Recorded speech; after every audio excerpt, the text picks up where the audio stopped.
Bloody Mary. Kasvot peilissä, kauhu mielessä. Legendan juuret ulottuvat 500 vuoden takaisen Englannin synkimpään historiaan. Yksi vahvimmista ehdokkaista meriksi on kuningatar Maria I, jonka veriset vainot antoivat hänelle lempinimen Bloody Mary. Kuningattaren todellinen verinen maine antoi myytille auktoriteetin. Jos todellinen hallitsija saattoi olla tällainen hirviö, on aavekaiman Bloody Maryn oltava vieläkin uhkaavampi. Mutta aave ei ilmestyisi minä tahansa päivänä. Tarvitsemme oikean ajan, jolloin maailmojen välinen verho ohenee. Tässä astuu kuvaan Halloween, muinaisen Samhain-juhlan perillinen, jolloin uskottiin, että jumalten ja kuolleiden maailmat olivat lähimpänä toisiaan. Bloody Mary-rituaali hyödyntää tätä ajallista liminaalisuutta, muuttaen ennustamisriitin suoraksi, vaaralliseksi, henkilökohtaiseksi konfrontaatioksi tuonpuoleisen kanssa. Peili. Portti tuonpuoleiseen ja itseesi. Rituaalin fyysinen ydin on peili ja pimeys. Miksi? Koska peili ei ole koskaan ollut vain lasia. Muinaisissa perinteissä peili oli portti tulevaisuuteen tai menneisyyteen. Ennustamisen väline, jota kutsuttiin katoptromantiaksi. Bloody Maryn rituaalissa, joka suoritetaan tyypillisesti pimeässä kylpyhuoneessa kynttilän valossa, peili muuttuu liminaaliseksi esineeksi, rajaksi kahden maailman välillä. Se on ohut lasi, mutta sen takana saattaa olla ääretön pimeys. Oletko totta?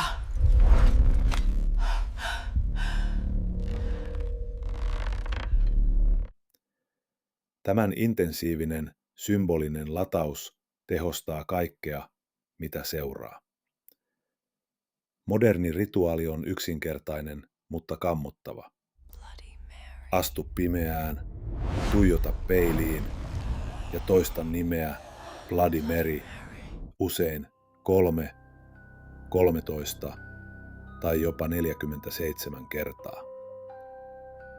Uskomus kertoo hengen ilmestyvän, kuristavan sinut, varastavan sielusi tai juovan veresi.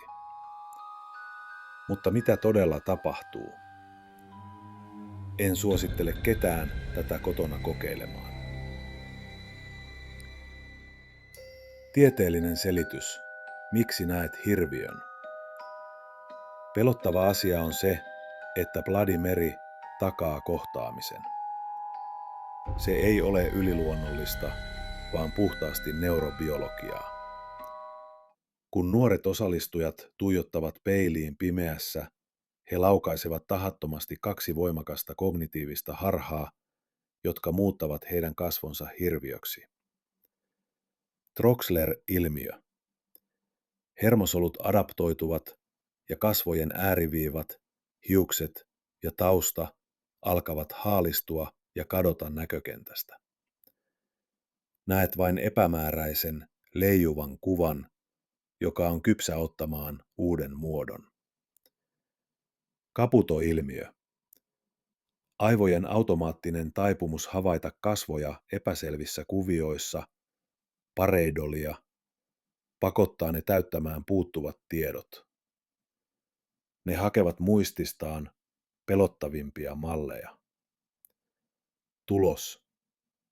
Näet omat kasvosi muuttumassa liioitelluin, groteskein, vierain tai hirviömäisin piirtein. Verinen Maria! Verinen Maria!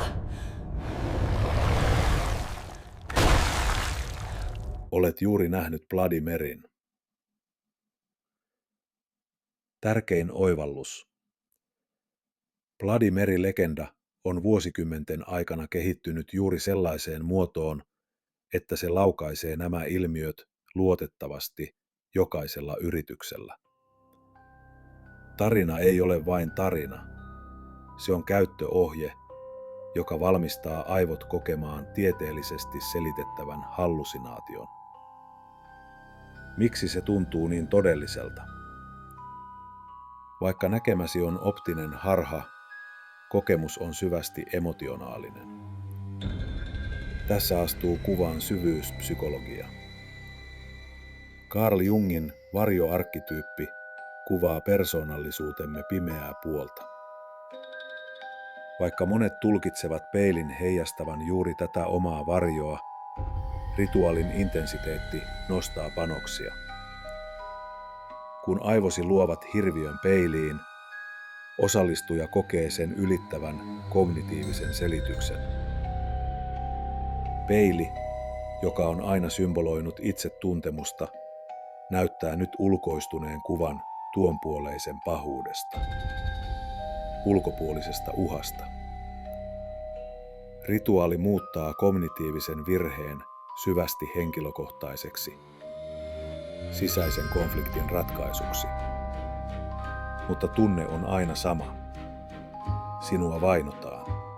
Johtopäätös. Kauhulegenda kestää, koska se toimii. Bloody Maryn pysyvä suosio selittyy sillä, että toisin kuin monet muut kauhulegendat, se takaa pelottavan kokemuksen. Se yhdistää historiallisen auktoriteetin, antropologisen kontekstin, kognitiivisen välttämättömyyden ja sosiaalisen testin.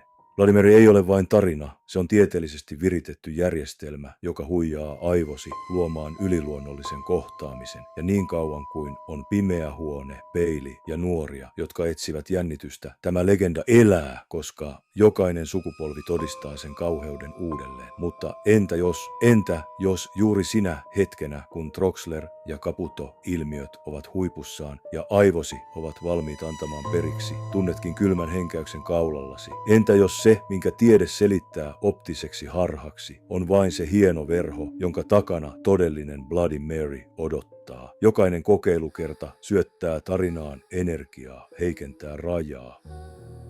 Mitä jos joka 1000 kerta tai edes kerran sukupolvessa onkin se, jolloin hengen projisointi ylittää harhan rajan? Bloody Mary.